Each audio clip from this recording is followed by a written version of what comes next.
Assalamualaikum warahmatullahi wabarakatuh. Selamat pagi teman-teman. Alhamdulillah pada kesempatan hari ini bertemu dengan saya Ulil Albab, yang mana nanti dalam kesempatan kali ini saya akan menyampaikan materi tentang 6 aspek pengembangan anak usia dini. Video ini dibuat dalam rangka untuk pemenuhan tugas diklat berjenjang tingkat lanjut. Diharapkan dari video ini teman-teman semua bisa memahami lebih dalam tentang 6 aspek perkembangan anak usia dini. Oke teman-teman, sebelum saya menyampaikan materi, perkenalkan, nama saya Ulil Albab. Saya sekarang menjadi fasilitator AMUT Indonesia dan gabung di AMUT mulai tahun 2016 sampai sekarang. Teman-teman, tentu kita sebagai pendidik, sebagai guru pendidikan anak usia dini, kita sudah mengenal tentang 6 aspek perkembangan. Tentunya teman-teman semuanya sudah tidak asing lagi apa itu 6 aspek perkembangan, gitu ya. Nah, dalam kesempatan kali ini saya akan menyampaikan pengembangan 6 aspek perkembangan dan juga contoh-contoh kegiatan di 6 aspek perkembangan itu. Nah, langsung saja kita mulai. Yang pertama adalah konsep pengembangan 6 aspek perkembangan. Perkembangan merujuk pada proses perbuatan aspek psikofisik progresif, atau bisa dikatakan terus meningkat atau semakin ke arah yang lebih maju pada seorang individu sebagai hasil kematangan dan belajar. Itu adalah perkembangan. Sedangkan belajar sendiri adalah usaha atau ikhtiar yang dilakukan individu untuk mencapai suatu perubahan positif dan permanen. Nah, itu adalah konsep pengembangan 6 aspek perkembangan. Kita ketahui bersama bahwasanya 6 aspek perkembangan pendidikan anak usia dini diantaranya yang pertama adalah NAM atau nilai agama moral. Yang kedua adalah fisik motorik, yang ketiga kognitif, yang keempat sosial emosional, yang kelima bahasa, dan yang terakhir adalah seni.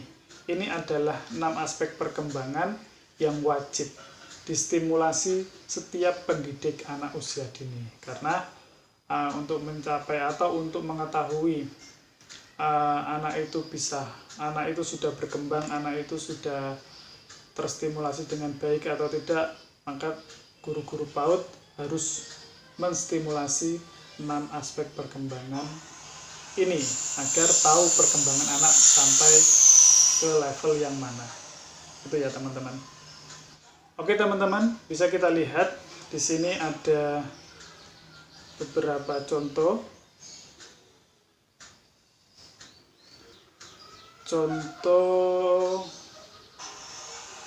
program dan aktivitas pengembangan aspek nilai agama dan moral.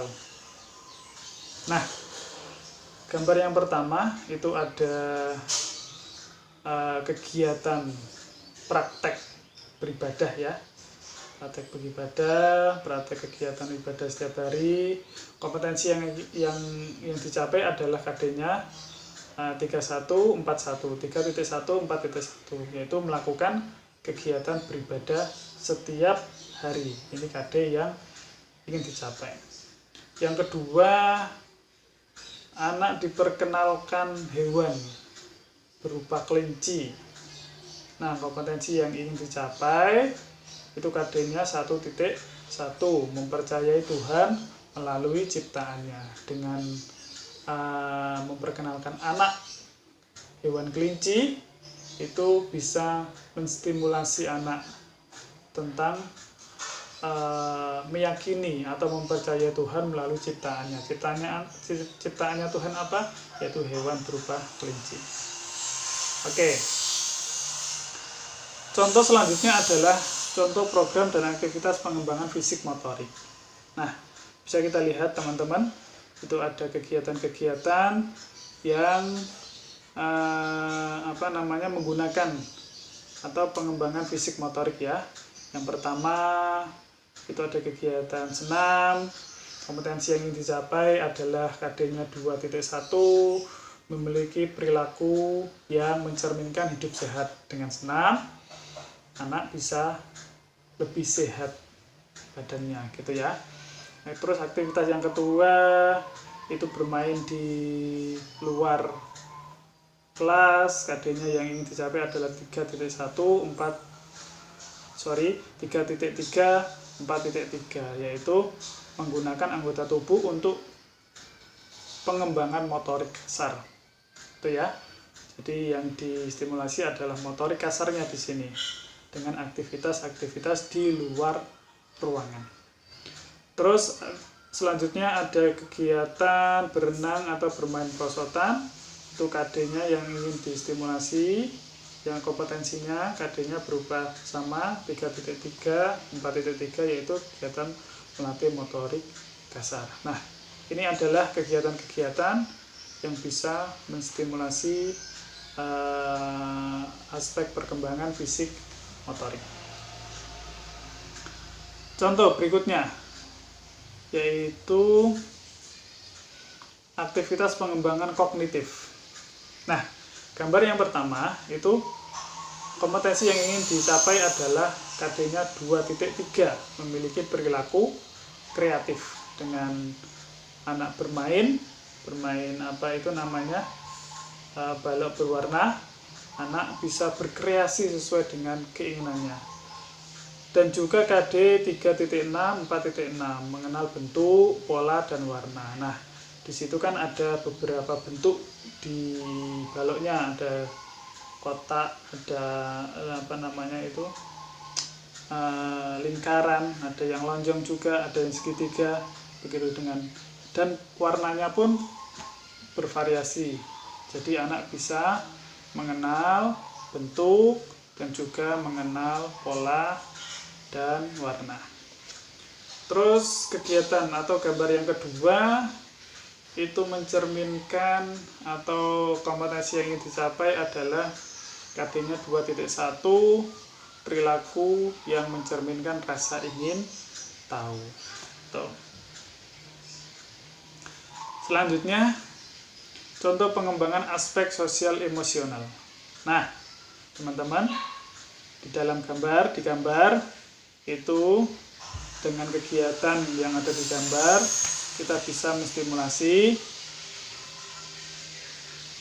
KD-nya 2.8, memiliki perilaku yang mencerminkan kemandirian. Terus aktivitas yang kedua, KD-nya 2.5, memiliki perilaku yang mencerminkan percaya diri. Dengan kegiatan-kegiatan ini, aspek sosial emosionalnya bisa terstimulasi di KD 2.8, mencerminkan kemandirian, dan KD 2.5, perilaku yang mencerminkan percaya diri. Selanjutnya, contoh program dan aktivitas pengembangan bahasa. Nah, teman-teman, itu ada dua kegiatan. Kegiatan yang pertama, kompetensi yang ingin kita capai adalah di KD 3.12 dan 4.12, mengenal keaksaraan awal dengan membaca gambar, simbol, dan mengenal huruf. Itu ya. Terus aktivitas yang kedua, membaca buku. Kompetensi yang ingin dicapai adalah 3.10, 4.10, yaitu memahami bahasa reseptif dengan membaca buku.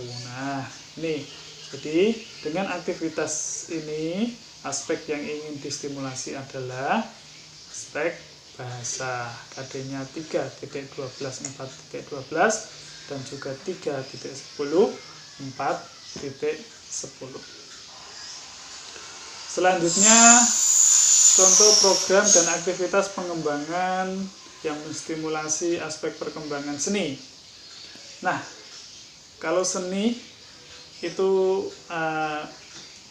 sangat bervariasi dan bermacam-macam kegiatannya ya.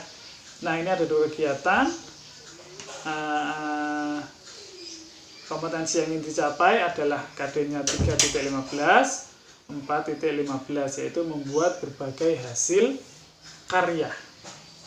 Dan juga KD 2.4, menghargai hasil karya baik dalam bentuk gambar dan lukisan. Nah, jadi dari hasil karya yang sudah dibuat anak distimulasi untuk bisa menghargai hasil karyanya, baik hasil karya sendiri maupun hasil karya orang lain.